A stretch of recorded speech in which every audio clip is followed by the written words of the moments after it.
Okay, so now you found the right house and you're ready to put the contract on it. So what we're going to discuss today is what we call contract to close. And that will cover elements of the contract and then all the way through settlement. What can you expect? So in putting the contract in, we need to know a few things, a few main things, I should say.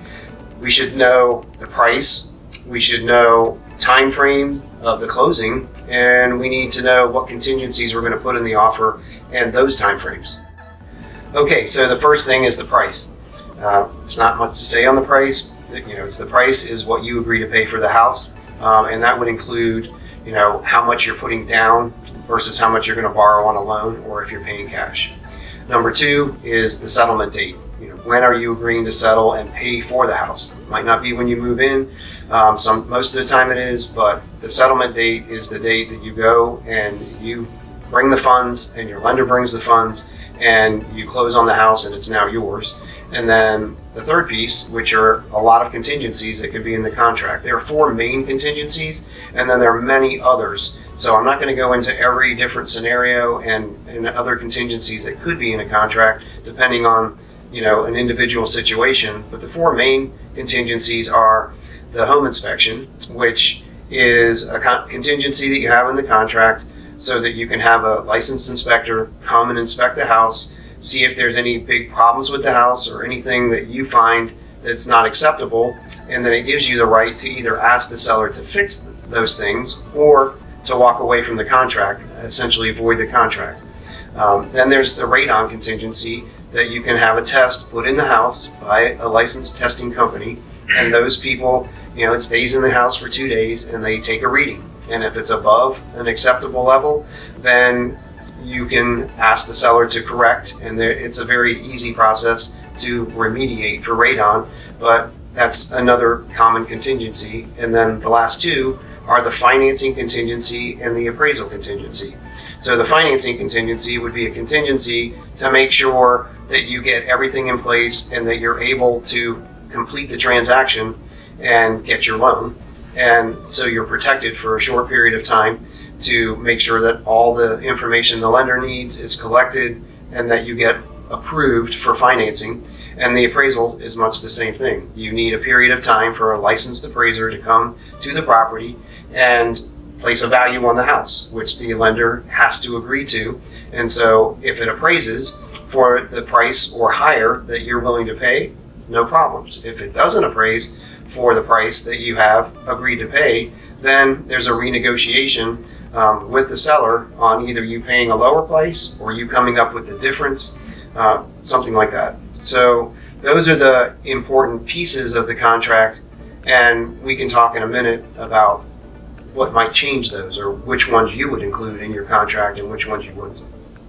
The next step isn't one that always has to be the process for a first-time home buyer, but I want to insert it here because I like people to think, sometimes a little bit outside the box. And remember when I said a minute ago that sometimes when you start looking at the houses, you find that the price range that you're targeting isn't exactly perfect, and you need to sit back down with your agent and either decide to spend a little bit more or go to a different area, whatever that decision. But this is my point.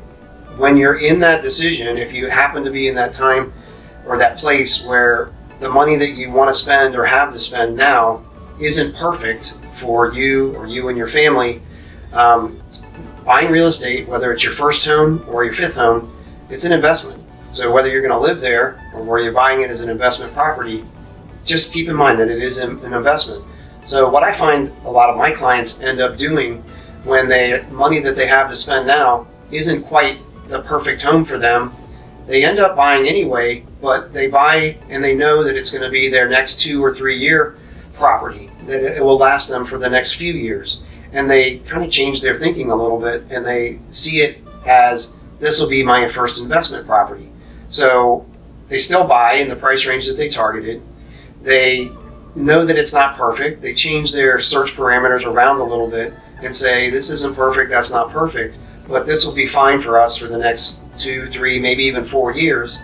And then we can keep this property as an investment property and then buy our perfect home once, things are this or things are that, whatever those reasons are that you kind of needed to move into a more expensive price range.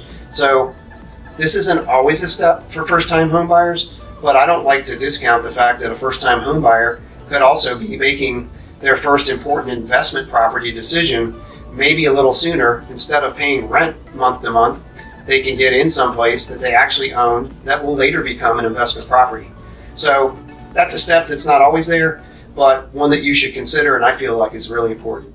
Okay, so now you're ready to submit the offer, and I'll just start by saying it's going to be very difficult for me to cover every different scenario that there could be and every piece and part that you would need to put in your offer, because that all depends on the market and how the marketplace is at the time you're submitting the offer.